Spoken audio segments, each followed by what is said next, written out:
Oke, kita mulai saja. Assalamualaikum warahmatullahi wabarakatuh. Sahabat Republika, selamat siang. Alhamdulillah wa syukurillah kita bisa ketemu kembali di acara Bincang Buku Republika.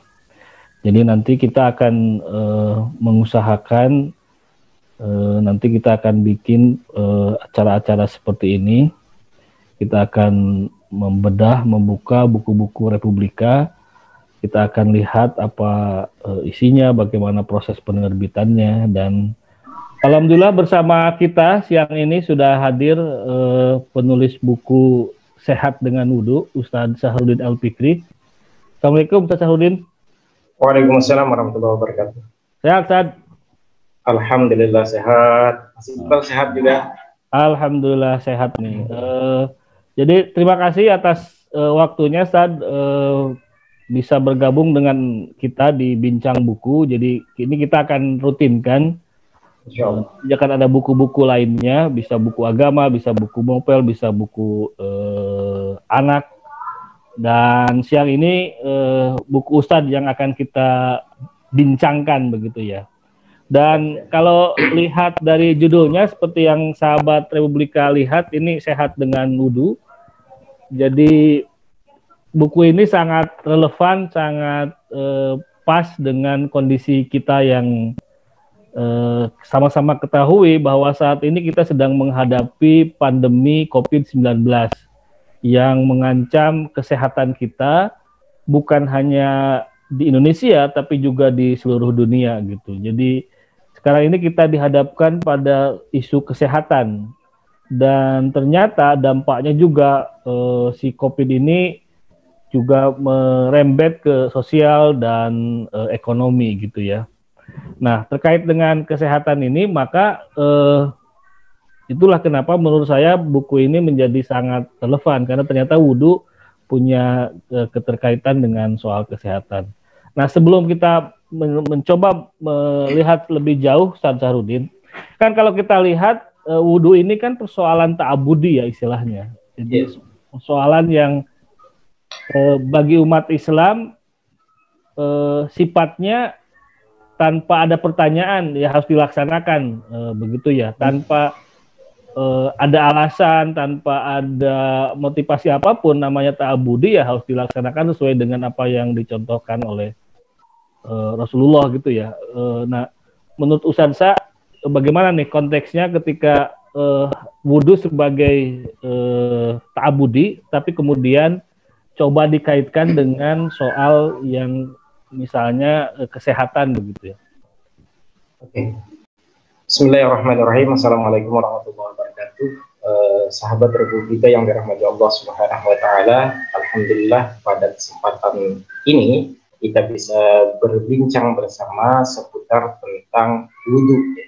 Artinya kondisi saat ini memang sangat mendorong kita, harusnya makin mendorong kita untuk mencoba mendalami kembali. Dan mungkin sebelum kita masuk ke topik yang lebih jelas, saya ingin bercerita dulu, Pak Iqbal ya, seputar kenapa buku ini jadi muncul. Karena ini terus terang, buku ini adalah memang pengalaman pribadi saya yang beberapa waktu yang lalu saya sempat mengalami sakit. Dan kurang lebih saya mengalami ada 3 kali sakit yang semuanya saya coba periksakan ke dokter gitu. Ternyata tidak ada indikasi atau tidak ditemukan jenis penyakitnya. Yang pertama dulu saya pernah punya sakit kepala berat sebelah gitu ya, model migran gitu. Model vertigo atau apa gitu, pokoknya berat sebelah seperti migran. Nah, itu pun ternyata saya harus mengonsumsi obat-obatan yang cukup banyak gitu, termasuk sudah berobat ke dokter, dan luar biasanya atas izin Allah melalui wasilahnya ternyata obat yang pada saat itu agak cocok gitu ya, itu adalah obat dari pasar, obat sakit kepala gitu. Padahal itu saya sudah cukup lama sakitnya, itu yang pertama. Yang kedua adalah ketika mata saya tidak bisa fokus, jadi saya melihat orang itu ya dua gitu. Buram, ya? Siapapun di depan saya selalu berbayang. dua.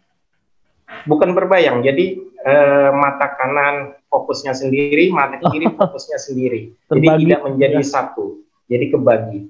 Nah kemudian karena saya harus beraktivitas setiap hari, maka kemudian saya mencoba menutup mata saya salah satunya itu. Dan ketika sembuhnya pun alhamdulillah, jadi mungkin sudah cukup lama sekian bulan gitu. Akhirnya saya mencoba bismillah, saya keluar rumah gitu. Kemudian saya naik motor tanpa pakai apapun dan saya merasa tiba-tiba ada langsung bisa fokus. Saya juga kaget pada saat itu, alhamdulillah gitu. Itu yang kedua. Nah yang ketiga adalah ujian yang saya pikir cukup berat, itu adalah ketika saya di kaki, karena kaki saya pada saat itu besar sebelah. Jadi kurang lebih pada saat itu ukuran paha saya saja kalau normalnya mungkin hanya sekitar 50 sampai 60. Tetapi ketika ketika saya sakit itu lingkar paha saya saja sudah sampai 74. Waduh. Jadi cukup berat. Dan seluruh celana saya pada saat itu tidak ada yang cocok. Maka saya sempat masuk ke kantor di Republika itu dengan menggunakan sarung. Saya sebenarnya diminta untuk beristirahat, cuman karena saya pada saat itu berprinsip yang sakit memang kaki saya, tapi yang bekerja adalah pikiran dan tangan saya, maka saya tetap memberanikan diri untuk masuk, karena apalagi pada saat itu tugas saya harus menyiapkan media ya, artinya untuk di Islam Digest itu saya harus menyiapkan naskah cukup banyak. Sudah saya bismillah masuk ke kantor gitu. Dan itu juga sudah pengobatan ke mana-mana, termasuk di 4 rumah sakit, sudah entah berapa dokter, termasuk saya mencoba cek darah. Ternyata dalam pengecekan darah itu pun juga dokter tidak menemukan ada indikasi apapun. Bahkan saya di rumah sakit, maaf saya menyebutkan salah satunya, di rumah sakit Fatmawati, itu saya diminta untuk istirahat, saya diminta untuk dirawat, kemudian mau diperiksa secara total. Nah, saya karena pada saat itu beraktivitas, jadi saya tidak bersedia pada saat itu, dan kemudian saya hanya model obat jalan saja sambil tawakal gitu. Tetapi perjalanannya juga cukup berat, maka kemudian saya sambil membaca gitu ya, membaca tentang buku-buku kesehatan, termasuk salah satunya adalah buku Sirah Nabawiyah gitu. Nah, saya bersyukur saya mencoba memahami bagaimana pola hidup yang dijalankan oleh Rasulullah gitu. Dan salah satunya adalah bagaimana pola hidup beliau. Di samping pola hidup yang memang sudah beliau melaksanakan, dari makan saja beliau sudah mengaturnya, kita tidak boleh berhenti, kita makan ketika saat lapar dan berhenti sebelum kenyang gitu. Tetapi dari hal yang lain juga adalah bagaimana beliau merutinkan wudhu. Artinya ini juga ternyata sudah dicontohkan oleh salah seorang sahabat beliau, yakni Bilal bin Rabah. Nah, dari situ kemudian saya mencoba mempraktekkan gitu ya, wudhu itu. Kemudian saya mencari informasi-informasi terkait dengan wudhu, termasuk saya mencoba di YouTube juga, di berbagai media sosial gitu. Dan saya menemukan insya Allah wudhu itu sebenarnya sangat luar biasa, karena prakteknya memang disyariatkannya itu adalah kepada umat Islam, tetapi sebenarnya wudhu itu juga sudah pernah dijalankan oleh umat-umat lain, termasuk Sobiyun gitu. Yang disebutkan di dalam sebuah riwayat itu adalah Sobiyun itu adalah umatnya Nabi Isa, dan mereka juga mempraktekkan wudhu, tentu saja jumlahnya berbeda. Nah, dari situlah kemudian lahir buku sehat dengan wudhu ini, Mas Iqbal. Jadi dari situ awal mulanya kenapa buku ini kemudian saya hadirkan, mudah-mudahan bisa sharing dengan pembaca, dengan masyarakat, bahwa seandainya kita mencoba mengaktifkan dari wudhu, insya Allah Allah akan memberikan kesehatan kepada kita. Dan itu juga yang saya alami, alhamdulillah, dari perjalanan saya kemudian mempraktekkan dari setiap gerakan anggota wudhu itu, alhamdulillah yang tadi kaki saya bengkak, kalau sholat pun saya harus duduk, gitu. Alhamdulillah bisa disembuhkan atas izin Allah. Begitu, jadi niat ingin melaksanakan apa yang sudah dicontohkan oleh Nabi, ternyata alhamdulillah mendapatkan keberkahan ya sebenarnya gitu ya, yang Pak Ustadz saya lakukan. Karena kalau kita lihat, kalau kita baca Sirah Nabawiyah, Rasulullah itu tidak pernah sakit kecuali dua kali gitu ya. Dan itu menjadi pertanda juga bahwa Rasulullah adalah contoh hidup yang Rasulullah ada contoh manusia yang menjalankan hidup yang sehat gitu ya. Ya kalau beliau tidak hidup sehat, nggak mungkin tidak pernah sakit kan, kira-kira gitu ya. Dan salah satunya adalah wudhu, begitu ya Pak saya. Iya, jadi selain tadi, memang dari pola hidup beliau, memang hidup beliau itu sangat teratur, menjaga hal-hal yang memang kalau perlu beliau, kapan beliau mau istirahat, kapan kemudian bangun, gitu. Artinya pola hidup itu benar-benar beliau jaga. Dan yang saya juga ternyata setelah mencoba benar-benar saat saya menyusun buku ini, buku Sehat dengan Wudhu ini, ternyata memang jadi buku ini bagi saya luar biasa. Bukan dari bukunya juga, tetapi dari syariat wudhu itu sudah sangat luar biasa. Karena di dalam wudhu sendiri ternyata setidaknya atau sedikitnya ada 4 teori kesehatan yang telah terangkum dalam wudhu itu. Nah, Ustaz menyebutnya 4 4 in 1 ya?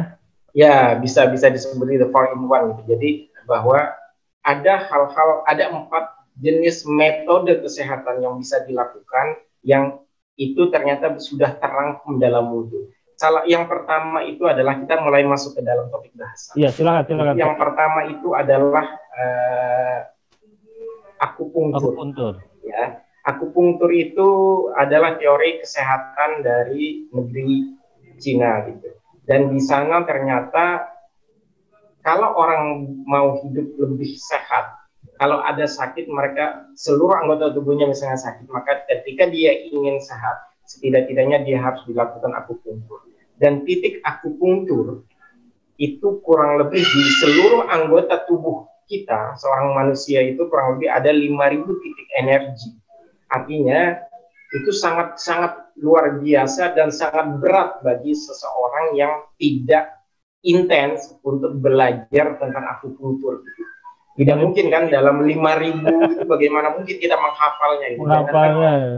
Iya, jangan kan menghafal yang 5.000. Maaf, kadang-kadang yang anggota wudhu saja kita kan ada yang balik misalnya. Nah, apalagi 5.000 titik ya. Betul, apalagi ada 5.000 titik energi gitu. Ada 5.000 titik syarat yang harus dilakukan sehingga seseorang itu bisa sehat. Itu yang pertama. Yang kedua, kemudian ada teori atau metode kesehatan yang mencoba meringkas, ya, merangkum daripada akupunktur, yakni adalah refleksiologi. Ilmu refleksi itu kan ada di tangan dan ada di kaki. Tangan dan kaki ini adalah 2 anggota wudhu.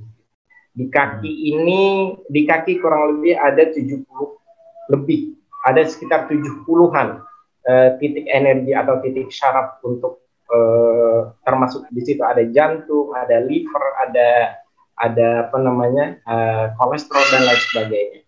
Kemudian di tangan itu kurang lebih ada 64. Nah, yang sedikit ini saja itu kita belum hafal gitu. Artinya bagaimana mungkin mau menghafal itu di titik tangan ini saja kurang lebih ada 64 titik yang kita sudah susah menghafalnya gitu. Jadi ini sangat luar biasa yang ternyata dari sini kemudian sudah diambil bagaimana wudhu itu bisa mengakumulasi dari ilmu refleksiologi. Yeah. Kemudian yang ketiga itu ada namanya Emotional Freedom Technique atau EFT. Jadi ini teori ini dilakukan di luar negeri sana ya, bahwa kalau Emotional Freedom Technique memang ditujukan adalah untuk mengendalikan emosi. Nah, kita menjadi ingat bahwa salah satu tujuan ya atau manfaat dari wudhu itu, maka kata Rasulullah, kalau kalian sedang marah, maka yang sedang berdiri disuruh duduk, yang duduk kalau bisa suruh berbaring. Sedangkan orang yang benar-benar emosinya sangat tinggi disuruh untuk membasuh mukanya atau berwudu. Nah, ini adalah contoh bahwa wudu itu bisa mengendalikan emosi seseorang. Salah satunya di EFT ini, Emotional Freedom Technique ini, kurang lebih ada 14 titik energi yang dilakukan. Dan itu ada di kepala, juga ada di tangan, dan ada di bagian dada. Kepala, tangan, ini kan sudah masuk dari bagian anggota wudhu. Lalu kemudian sekitar tahun 2010-an, dari 2000-an ke atas kemarin, ya, itu ada Ustadz Ahmad Faiz Zainuddin yang membuat buku tentang spiritual emotional freedom technique. Artinya beliau mengembangkan dari ilmu EFT, emotional freedom technique tadi. Nah, beliau mengembangkannya justru hanya menambahkan doa dari EFT, yakni bagaimana memohon kesembuhan kepada Allah Subhanahu wa Ta'ala. Titiknya beliau tambahkan lagi dari EFT ada 14, ketika di SAFE ya, spiritual emotional freedom technique itu kurang lebih ada 14 titik, ada 18 titik energi. Nah, tambah 4 berarti dari EFT ya? Iya, betul. Jadi totalnya dari keseluruhan, bayangkan tadi bahwa dalam wudhu itu ada setidaknya ada 4 unsur kesehatan, teori kesehatan yang telah dijalankan oleh seorang muslim setiap hari, minimal 5 kali dia melakukannya. Yakni tadi adalah akupunktur, refleksiologi, kemudian emotional freedom technique, dan spiritual freedom technique. Jadi wudhu itu sangat luar biasa. Kita tentu akan bertanya nanti ke depan, kalau kita sudah dari kecil kita sudah tahu tentang wudhu, nah bagaimana sekarang kita saat ini mencoba mencari manfaat yang lebih besar untuk kesehatan kita. Bagaimana kita mendapatkan apa yang disebutkan misalnya di dalam berbagai, bahwa dengan refleksi seseorang bisa sehat, dengan akupunktur seseorang bisa sehat, dengan EFT seseorang bisa sehat dan bisa mengendalikan emosinya. Begitu juga dengan spiritual emotional freedom technique, seseorang akan bisa mengendalikan emosionalnya dengan bantuan doa dari Allah, dengan bantuan doa memohon kepada Allah Subhanahu wa Ta'ala. Ini kemudian diakumulasi atau dirangkum dalam syariat wudhu. Jadi ini sangat luar biasa. Jadi insya Allah kalau kita mau mempraktekkan wudhu dengan baik dan benar, insya Allah kita akan mendapatkan kesehatan dari wudhu itu sendiri. Nah, dari pernyataan Pak Sayang terakhir itu menarik. Kalau kita bisa melaksanakan buku wudhu dengan baik dan benar, kita akan mendapatkan insya Allah mendapatkan kesehatan gitu ya. Nah, pertanyaannya adalah bagaimana cara wudhu yang baik dan benar itu begitu. Baik kalau dikaitkan dengan yang tadi itu ya, soal 14 titik dari EFT atau 18 titik dari CFT gitu ya. Nah, apakah cara kita, kan mungkin di antara anggota wudhu itu titik-titiknya ada di anggota wudhu itu, apakah kita harus pijit-pijit atau bagaimana gitu kaitannya dengan pelaksanaan wudhu yang baik dan benar gitu Pak Sa? Ya, jadi anggota wudhu kita itu kalau berdasarkan hadis dari Rasulullah SAW itu kan ada 5 anggota wudhu ada 5 anggota badan yang harus kita basuh ya dengan menggunakan air. Kalau di dalam Al-Quran sebenarnya yang disebutkan itu adalah 4. Nanti yang satunya nanti kita jelaskan juga lebih detail.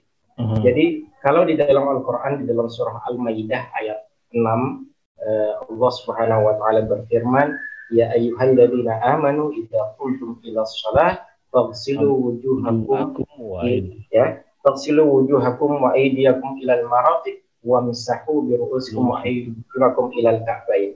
Jadi di dalam Al-Quran di surah Al-Maidah ini Allah Subhanahu wa taala memerintahkan bahwa ketika kalian ingin melaksanakan sholat maka basuhlah atau basuhlah, bukan mandilah ya. Jadi faghsilu wujuhakum di situ bukan kemudian disuruh mandi, tetapi basuhlah wajahmu. Kalau misalnya memaknai secara harfiah, ayo sekarang bagaimana kita memandikan wajah ini, ya, berarti memandikan wajah ini istilahnya gitu. Yang kalau dalam bahasa kita ya kita basuh, kita basuh. Nah, membasuh. Jadi dari apa yang saya lakukan, dari pengalaman yang saya jalani ketika saya sakit itu, saya mencoba mempraktekkan setelah kemudian saya membaca dari teori-teori dari akupunktur, kemudian refleksi EFT dan sebagainya. Jadi sesungguhnya ketika kita berwudu itu adalah bagaimana kita mencoba menekan titik-titik energi. Nah, di mana titik-titik energi? Titik energi itu kan seorang awam itu susah sekali mengenalinya, terutama di anggota wajah ini saja misalnya. Di wajah ini saja cukup banyak gitu. Artinya bagaimana mungkin dia bisa melakukan atau menekan seluruhnya. Tetapi kalau dia mau menekan, misalnya dia membasuh, menekan titik-titik energi, meratakan ke seluruh anggotanya sampai di yang ditumbuhi rambut gitu ya. Nah, itu dia akan pasti setelah itu dia akan merasakan ada sesuatu yang berbeda dari yang sebelumnya gitu. Nah, intinya kalau dalam saya kutip dari teorinya EFT atau SEP itu, bagaimana dilakukan penekanan, tapping, ya, penekanan pada titik, pada anggota wudhu, ditekan, bukan sebatas diusap saja gitu, tetapi benar-benar ditekan gitu. Sehingga di situ nanti akan bisa jadi tanpa sengaja sentuhan kita terhadap anggota wudhu itu akan kena gitu.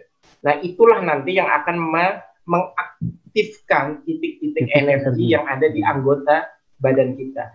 Refleksi itu kan tapping, penekanan. Makanya kemudian dipijat atau apa sebagainya gitu. Kalau akupunktur itu kan ditusuk dengan jarum misalnya. Nah, sama mestinya wudhu itu pun kita lakukan penekanan. Tidak hanya sebatas pada membasuh biasa atau mengalirkan air secara biasa, tapi lakukan penekanan pada titik-titik atau pada seluruh anggota wudhu tadi. Kenapa itu harus dilakukan? Karena ketika kita melakukan penekanan pada anggota wudhu dari wajah, tangan, kepala, kemudian telinga dan kaki gitu ya, maka di situ nanti kita akan mendapatkan satu, Rasulullah itu pernah berkata atau yang sering dinisbahkan kepada beliau bahwa orang yang berwudu itu nanti di akhirat nanti akan terlihat bahwa wajahnya itu akan bercahaya, bahwa beliau akan mengenali umatnya itu di akhir zaman nanti dari bekas wudunya, dari pancaran wudunya. Dan secara keduniawian saja, seseorang yang suka berwudu, seseorang yang mencoba melazimkan wudu, batal wudu lagi, kentut wudu, kemudian ketika nanti kencing dia berwudu, ketika dia BAB ya dia berwudu lagi, bersentuhan kulit dengan perempuan yang bukannya nanti dia bisa berwudu lagi. Nah, kulit yang sering tersentuh dengan tangan atau dengan air, maka kulit itu akan menjadi lebih awet muda. Maka itulah kemudian seringkali orang mengatakan bahwa seseorang cantik itu bukan, kalau perempuan, seseorang cantik itu bukan karena make up-nya, tetapi karena pancaran cahaya, inner beauty yang muncul, auranya itu, auranya yang muncul dari dalam gitu, karena tadi dia terbiasa. Dan kulit yang sering ditekan, kulit yang sering tersentuh, itu pasti akan menjadi lebih muda, menjadi lebih awet. Jadi itu juga yang kemudian saya beberapa kali ketemu kiai, misalnya ada ulama gitu ya, yang memang benar-benar mereka luar biasa gitu. Wajah mereka sangat luar biasa, benar-benar ya usia beliau sudah sepuh, tapi pancaran cahaya itu sangat luar biasa dari mereka. Sejuk Saya yakin, dan menyejukkan gitu ya. Betul, sangat meneduhkan gitu ya, sangat menyejukkan. Wajah beliau begitu bercahaya sekali, wajah-wajah mereka gitu. Jadi kalau saya melihat mungkin itulah salah satu di antara mereka mengamalkan dari ajaran Rasulullah SAW. Ketika berwudu itu maka pancaran cahaya itu benar-benar akan muncul dari dalam. Seperti itu Pak Iqbal. Ya artinya kan dengan demikian kita harus secara menyengaja begitu ya berwudunya, bukan asal wudu gitu ya. Betul. Bukan asal membasuh muka, membasuh tangan, membasuh kaki, yang penting kakinya kena air gitu ya, dicelupin kakinya misalnya begitu ya. Nah, sebenarnya dari sisi syariat pun tidak bisa seperti itu ya gitu kira gitu. Apalagi ternyata kalau kita melakukan wudu dengan sempurna, dengan misalnya kayak tangan itu kan harus dimasukkan ke jari-jarinya dan segala macam begitu ya. Ya, menyela-nyela jari gitu. Menyela-nyela jari gitu ya. Artinya ini harus secara sengaja lah kira-kira gitu ya, Pak Syah. Betul. Ya, jadi menyela-nyela jari ini kan sunnahnya ya. Menyela-nyela jari di awal itu kan sebenarnya ini adalah bagian dari sunnah wudhu. Nah, Rasulullah juga manusia yang istimewa, yang sangat luar biasa. Bagaimana beliau belum diperintahkan untuk membersihkan tangan, membasuh tangan, ternyata beliau memerintahkan juga untuk menyela-nyela jari. Dan ternyata menyela-nyela jari, ini kan, maaf ya, debu-debu itu kan suka menempel di sela-sela jari ya. Di sela-sela jari. Nah, seandainya itu kemudian ketika kita lakukan dengan menyela-nyela jari, menggunakan air, maka itu pasti nanti juga akan, debu-debu itu juga akan terkikis, akan pergi, akan hilang gitu. Makanya kalau orang berwudu setiap saat, insya Allah dia sehat, dia akan bersih gitu. Dan apalagi dengan kondisi pandemi saat ini ya, kita disuruh setiap saat menyentuh apapun kita cuci tangan. Itu kan sebenarnya ajaran dari wudu juga. Kalau kita menyentuh seseorang, jadi secara tersiratnya kita diminta kalau menyentuh sesuatu kita harus menjaga mencuci tangan. Itu sama dengan makna tersiratnya. Kalau kita menyentuh seseorang, apalagi bukan mahram kita, ya kita harus berwudu lagi gitu. Jadi ini adalah makna yang sangat luar biasa. Bagaimana kondisi saat ini harusnya mengajarkan kita. Termasuk ini lagi, kita berkumur-kumur. Berkumur-kumur itu hukumnya sunnah, bukan syariat. Gitu. Artinya ini adalah sunnah dalam wudu. Nah, ketika berkumur-kumur itu tujuannya tadi mulut jadi bersih, jadi segar gitu. Kemudian bau mulut juga akan hilang gitu. Nah, ini kenapa kemudian kita disunnahkan untuk berkumur-kumur, karena kuman-kuman yang sisa-sisa makanan yang ada di dalam mulut itu juga akan bersih, akan keluar ketika kita mau berkumur-kumur. Kemudian istinsyak misalnya lagi, memasukkan air ke dalam lubang hidung. Bagi orang yang pilek, bagi orang yang flu, sebenarnya sangat dianjurkan bahwa solusi bagi mereka adalah dengan istinsyak ketika berwudu, memasukkan air ke dalam lubang hidung, kemudian dikeluarkan.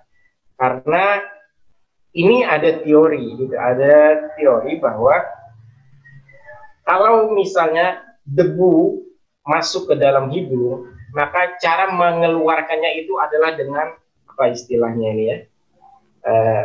Ya harus memasukkan air kemudian dikeluarkan, gitu. Artinya benar-benar apa istilahnya? Kalau bahasanya takut jorok, apa istilahnya maksudnya ya? Ketika maaf kayak membuang hingus lah, maaf ya. Nah itu kan sebenarnya mengeluarkan gitu. Jadi kalau ada di dalam salah satu cara untuk membersihkannya adalah bagaimana dengan memasukkan air. Karena debu-debu itu sangat mudah terhirup masuk ke dalam lubang hidung. Nah, ini juga maknanya ketika kita kemudian diminta kondisi saat ini untuk pakai masker, yaitu tadi bahwa bagaimana kita melindungi hidung kita, mulut kita. Memakai masker, hidung, kemudian dengan mulut, itu juga kalau kita memahami makna tersiratnya bahwa jagalah penciumanmu, jagalah mulutmu, bersihkanlah mulutmu. Jaga mulutmu, jangan suka berbicara yang tidak baik. Jaga lisanmu, jangan berkata yang bohong, jangan berkata dusta. Ayo jujur. Nah, ini kan sebenarnya makna yang luar biasa dari pelajaran pandemi corona saat ini gitu Mas Iqbal. Kalau kita mau mengambilnya. Nah, ini kan jadi, kalau itu kan dari artinya dari pelaksanaan wudhu itu baik yang wajibnya maupun yang sunahnya ada banyak sekali hikmah yang bisa kita peroleh. Betul. Salah satunya dari aspek kesehatan ketika kita melaksanakannya dengan benar. Itu ya Pak saya. Nah, kalau kita lihat di halaman 14 di buku Sehat dengan Wudhu, Pak Asa mengutip salah satu hadis Nabi yang Nabi Muhammad SAW mengatakan apabila kita bangun dari tidur, janganlah mencelupkan kedua tangannya ke bejana sebelum mencucinya terlebih dahulu 3 kali gitu ya. Nah, ini kan kalau dikaitkan dengan kondisi COVID sekarang yang kita dianjurkan untuk sering-sering mencuci tangan gitu ya. Tunggu sebenarnya anjuran ini sudah lama dianjurkan oleh Nabi Muhammad SAW. Artinya ini kan persoalan kita menjaga kesehatan kita dengan air gitu. Jadi air menjadi faktor yang membantu kita menjaga, kemudian menghindarkan, bahkan mungkin bisa jadi menyembuhkan dari kesehatan. Nah, jadi pernyataan Pak Asa terkait dengan hadis ini bila dikaitkan dengan soal gerakan mencuci tangan ini seperti apa? Ya, jadi di dalam buku saya ini, jadi memang di situ disebutkan bahwa apabila salah seorang di antara kalian bangun dari tidur, maka jangan langsung tangannya ke bejana atau air sebelum mencucinya terlebih dahulu sebanyak 3 kali. Jadi secara harfiahnya, ketika kita tidur itu kan berarti orang yang tidur itu sebenarnya wudhu dia itu sudah batal gitu ya, terutama ketika dia berbaring. Nah, maaf, yang namanya orang tidur itu tidak mengetahui apa yang terjadi di sekitarnya. Dia tidak mengetahui apa yang terjadi karena dia tidak sadar. Dan juga di dalam hadis lain dan lanjutan dari hadis ini sebenarnya Mas. Jadi yang namanya malam ketika orang tidur, tangannya ini kemana-mana. Bisa jadi mohon maaf, bisa jadi tangannya juga masuk ke dalam ke celananya, dia memegang auratnya gitu. Nah, ini kan juga sebenarnya itu yang disampaikan bahwa kalau sudah seperti itu, karena kamu tidak tahu pada saat kamu tidur tangan kamu ini kemana-mana. Nah, ketika memegang itu maka kemudian kita dianjurkan untuk berwudu, untuk mencuci tangan, jangan memasukkan dulu, dicucilah dengan air yang mengalir supaya benar-benar bersih gitu. Jangan sampai kemudian air ini kita masukkan ke dalam tangan kita yang lagi kotor karena kita memegang berbagai macam ketika kita tertidur lalu kita memasukkan saja. Dikhawatirkan pada saat itu kuman itu akan berpindah dengan cepat.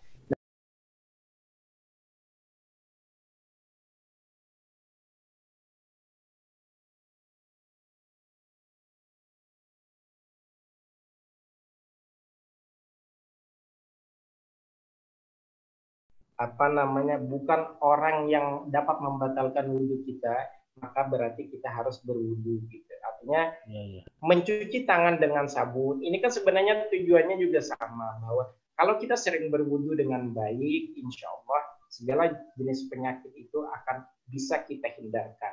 Pertama, salah satu penyebab kita sering sakit itu kan karena kita menyentuh sesuatu, mengambil makanan masuk ke dalam mulut, tangan kita kotor, kemudian terpegang melalui makanan, lalu makanan masuk ke dalam mulut dan akhirnya kuman-kuman pun masuk ke dalam mulut. Tapi kalau dari tangan kita sudah bersih, karena kita tadi membasuh atau kita sudah berwudu, maka penyakit itu insya Allah akan mudah kita hindarkan. Seperti itu, Mas Iqbal. Ya kan kita kan sebagai manusia punya keterbatasan untuk melihat bakteri, untuk melihat virus, begitu ya. Kita kan tidak pernah tahu, sebagaimana halnya ketika kita tidur, kita kan tidak pernah tahu tangan kita di mana. Nah, sekarang juga kita kan tidak pernah tahu bakteri ada di mana, begitu. Nah, maka saya kira kalau pemerintah menganjurkan untuk memperbanyak cuci tangan, maka kita tidak salahnya sebagai Muslim, saya kira, untuk mendawamkan wudhu ya. Jadi kita memiliki wudhu itu tidak hanya sekadar ketika ingin melaksanakan sholat atau mau membaca Al-Quran. Sebenarnya jauh lebih baik kalau sepanjang waktu kita dalam keadaan berwudu gitu ya. Ketika kita batal wudunya, mau kita melaksanakan sholat atau tidak, kita berwudu lagi, kira-kira gitu ya. Iya. Jadi yang dianjurkan itu adalah bagaimana ketika kita mencoba mendawamkan wudhu. Setiap saat ketika kita batal, kita berwudhu, ketika batal, berwudhu lagi. Ketika kita menyentuh seorang perempuan, apalagi pemilihan, itu sudah membatalkan. Terus ketika kita kentut, kencing, ya kita harus berwudhu lagi. Tujuannya apa? Bahwa kita selalu dalam keadaan bersih, bahwa kita selalu dalam keadaan suci. Ketika kita sudah dalam keadaan suci, insya Allah kita, orang yang dirinya dalam keadaan suci, artinya benar-benar, misalnya secara fisik ya, ini dari wudhunya saja gitu. Suci bukan dalam artian yang secara global, tapi suci dalam artian bahwa dia bersih dari hadas, dari najis. Nah, ketika dia sudah menjaga itu, maka dia tidak mungkin dong akan berkata kotor. Jadi mulutnya saja dia sudah jaga, telinganya dia sudah akan jaga dari pendengaran hal-hal yang buruk. Kakinya tidak mungkin melangkah ke tempat-tempat maksiat. Kemudian ketika dia juga sudah berwudu, dia sudah suci, tangannya dia juga tidak akan mungkin melakukan atau mengambil sesuatu, mengambil barang yang bukan haknya, yang bukan miliknya. Ini kan sebenarnya tujuan dari wudhu ini kan luar biasa gitu. Melatih orang itu jujur, melatih orang itu tidak pergi ke tempat-tempat yang maksiat. Tangan tadi mengambil haknya saja, tidak boleh mengambil yang lainnya. Mata dicuci untuk menjaga dari penglihatan yang tidak baik. Jadi akan ada alarm lah buat kita. Betul, gitu ya. Kita, jadi ketika seseorang ketika seseorang sudah dalam keadaan berwudu, dalam keadaan suci, maka dia tidak akan mungkin melakukan perbuatan-perbuatan negatif. Karena ada alarm yang akan berbunyi gitu ya. Ya, istilahnya alarmnya berbunyi. Nah, itu kan harusnya menjadi kunci bagi yang bersangkutan untuk benar-benar menjaganya. Gitu. Jadi yang bersangkutan tidak akan berbuat hal-hal yang negatif.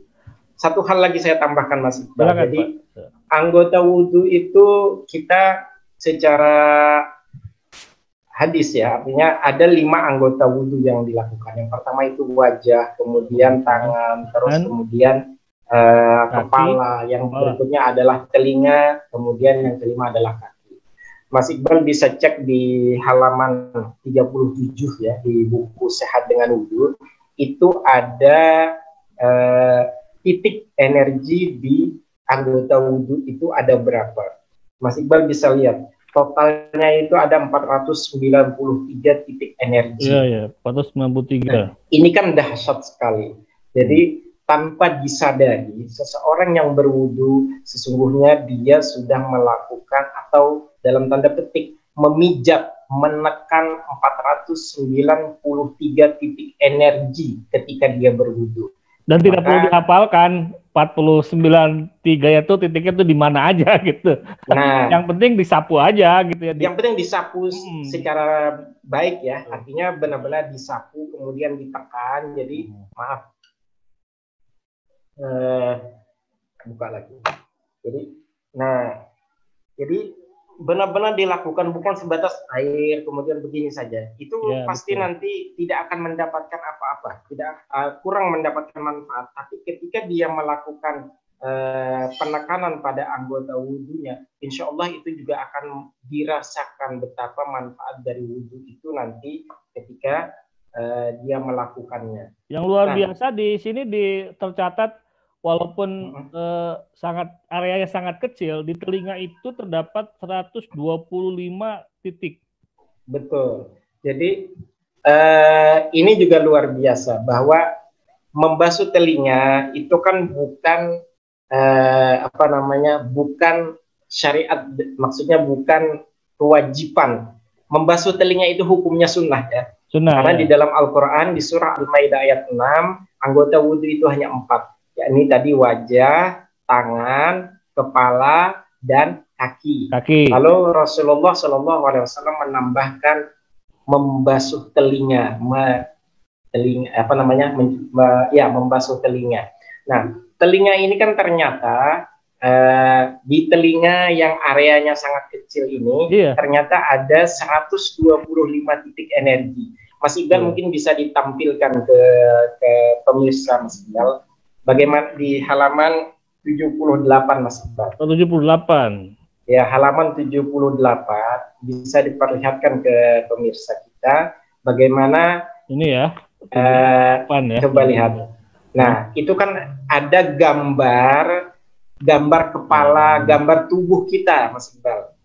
Mas Iqbal bisa lihat, di situ ada gambar kepala, ada gambar tangan, ada gambar kaki. Itu dari telinga kita. Jadi telinga kita ini sangat luar biasa. 125 titik energi itu ada di telinga kita. Maka jangan itu berhubungan dengan kaki, berhubungan dengan kepala, begitu ya? Iya, jadi ini sudah sangat luar biasa. Di telinga ini saja sebenarnya sudah cukup gitu. Artinya bagaimana kalau misalnya ada pengobatan terapi telinga, ini kan juga bisa diambil dari sini. Karena liver pun ada di telinga. Kaki pegel-pegel bisa dipencet di telinga. Tangan pegel-pegel juga ada di telinga. Jadi Masya Allah, betapa luar biasanya ciptaan Allah yang bernama telinga ini. Nah, ini juga saya bilang luar biasanya Rasulullah kemudian mensyariatkan untuk membasuh telinga ini. Jadi ini sangat luar biasa gitu, bahwa gambaran ketika membasuh telinga itu ternyata ada 125 titik energi itu ada di telinga. Yang punya penyakit jantung bisa di telinga, yang punya sakit kepala bisa terapi telinga, yang punya liver bisa terapi di telinga, yang pegal-pegal di kaki bisa terapi di telinga, begitu juga di tangan dan lain sebagainya, seperti itu. Jadi dahsyat sekali telinga kita ini. Makanya jangan macam-macam. Tetapi satu hal juga Mas Iqbal, ini ada manfaat. Mohon maaf, bukan mengajarkan ini. Jadi ada kalanya orang tua kita mungkin kadang pegel gitu, maksudnya pegel melihat kelakuan dari tingkah laku anak-anaknya, lalu kemudian dijewer. Nah, sebenarnya di sisi manfaat itu kan ketika dijewer itu kan pasti akan ada tersentuh titik energi yang 125 tadi. Nah, itu kan ketika energi aktif itu harapannya si anak pertama selain memberikan efek jerak, kedua itu akan ada rangsangan titik energi itu yang membuat dia akan menjadi kembali aktif gitu. Nah, itu jadi sesekali bolehlah kalau misalnya anak bandel yang mungkin dijewer gitu, tapi jangan ditarik kenceng-kenceng gitu. Dalam rangka pendidikan, gunakan teori wudhu ini bahwa bisa seorang anak akan menjadi lebih aktif ketika mungkin dirangsang di telinganya. Seperti itu Mas Iqbal. Mungkin ini pertanyaan terakhir barangkali Pak Sa. Kan tadi Pak Sa sudah menjelaskan soal bahwa wudhu itu bisa menjadi media untuk mengaktifkan energi-energi ya. Paling tidak ada 100 berapa nih? 493. Itu kan berarti titik-titik yang secara fisik. Dan di buku Pak Sa itu dengan jelas disampaikan titik-titiknya itu di mana saja begitu. Meskipun sesungguhnya saya kira itu juga bukan untuk dihafalkan, sebagai pengetahuan saja supaya kita semakin yakin dan kita semakin terdorong untuk benar-benar melaksanakan wudhu dengan sempurna, kira-kira begitu ya. Nah, ini mungkin terakhir di buku Pak Sa disebutkan soal bahwa wudhu itu tidak sekedar wudhu dalam pengertian fisik, tapi juga wudhu batin, gitu ya. Nah, ini kan saya kira di buku ini juga ditulis di bagian akhir di bab 7 gitu ya. Nah, ini mungkin Pak Sa bisa melengkapi diskusi kita siang ini dengan menjelaskan tentang apa yang dimaksud dengan wudhu batin ini. Salah satu tujuan dari wudhu batin ini adalah bagaimana Rasulullah mengajarkan kepada kita bahwa yang dibasuh memang secara fisik itu adalah mata, yang dibasuh adalah kepala, yang dibasuh adalah wajah, yang dibasuh adalah tangan dan kaki. Tetapi makna yang dimaksudkan dengan wudhu batin itu adalah bagaimana tadi, bahwa ketika kita membasuh wajah kita, maka seluruh anggota yang dari kepala ini, mata, hidung, mulut, itu harus terjaga dari hal-hal yang negatif. Memandang sesuatu yang bukan lawan adalah berusaha untuk kita hindari. Kemudian mencium atau mengucapkan sesuatu yang tidak baik, maka juga itu harus dijaga. Intinya secara keseluruhan bahwa dengan berwudu seseorang itu dalam keadaan suci. Kalau orang dalam keadaan suci, masa dia sendiri mau mengotori, ya, masa dia mau membatalkannya. Ketika kita sudah puasa, misalnya ya, contoh, ketika kita berpuasa baru jam 10, masa kita mau membatalkan, atau mungkin sudah asar gitu, masa kita mau membatalkan yang masih tersisa sekian jam lagi. Artinya bahwa wudhu batin itu adalah bagaimana seseorang yang sudah bersih, yang dibasuh tadi misalnya wajah, seluruh mata, hidung, mulut itu dijaga dari perkataan negatif. Kemudian membasuh tangan, maknanya adalah jangan sampai kita mengambil sesuatu yang bukan milik kita. Justru mungkin sebaliknya kita malah mengambil hak orang lain. Itu adalah maknanya, bahwa kita tidak boleh melakukan hal-hal yang negatif. Kemudian ketika kita membasuh telinga kita, jaga telinga kita dari pendengaran atau dari ungkapan-ungkapan yang tidak baik. Jadi mendengarkan sesuatu yang baik saja. Dengarkanlah lantunan Al-Quran. Kemudian kaki, membasuh kaki. Tujuan batinnya adalah bagaimana kita tidak melangkah ke tempat-tempat maksiat. Jadi intinya dengan wudhu batin, maksudnya dengan seseorang yang sudah berwudhu, maka makna secara batinnya adalah dia menjaga dirinya dari hal-hal yang dapat membatalkan wudhunya. Jadi kira-kira seperti itu Mas Iqbal. Ya, artinya mudah-mudahan ketika dia bisa menjaga batinnya, maka yang suci itu bukan sekedar fisiknya, tapi juga ruhaninya begitu ya, karena dia terhindar dari perbuatan-perbuatan maksiat. Dan kalaupun memang karena ya kealpaan manusia, kehilapan manusia gitu, kita tanpa disadari melakukan perbuatan yang seharusnya tidak kita lakukan, mudah-mudahan karena kita mendawamkan wudhu, maka mudah-mudahan dengan wudhu berikutnya itu kita akan terbasuh lagi, kemudian kembali suci lagi gitu ya. Saya kira ini kayak rangkaian-rangkaian yang menjadikan kita ini semakin bersih, semakin suci, bukan sekedar fisiknya tapi juga batinnya, karena kita terjaga dari berbuat yang maksiat karena wudhu begitu ya. Tapi juga setelah kita hilap melakukan kemaksiatan begitu, kita juga wudhu juga, yang mudah-mudahan itu juga bisa menghapus kemaksiatan yang telah kita lakukan. Saya kira juga begitu barangkali ya Pak Sa, circle-nya begitu ya. Ya, jadi kalau seseorang kemudian sudah melakukan salah, kan di dalam hadis Nabi itu kullu bani adama khata'un wa khairul khata'ina at-tawwabun. Bahwa seluruh orang, setiap manusia, setiap anak cucu Adam itu sesungguhnya pernah berbuat salah dan dia melakukan kesalahan.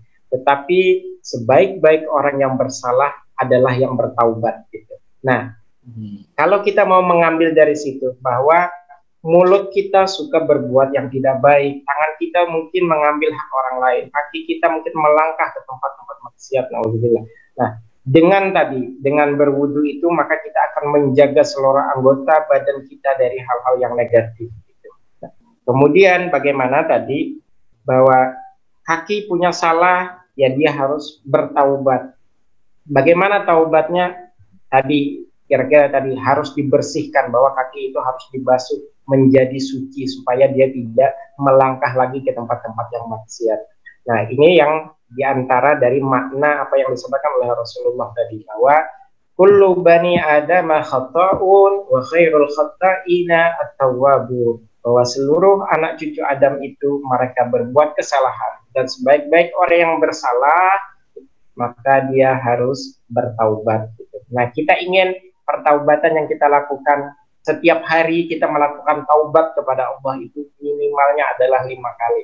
Mudah-mudahan dari ini nanti wudhu kita mendapatkan manfaat yang luar biasa, badan kita sehat, wajah kita selalu bercahaya, dan kita harap sesuai apa dengan yang dijanjikan oleh Rasulullah SAW, bahwa beliau di akhirat nanti kelak akan mengenali kita, mengenali umatnya dari pancaran cahaya wudhu. Kalau bisa, kata Rasulullah, kalian perpanjanglah cahaya itu. Nah, ini juga maknanya seperti apa?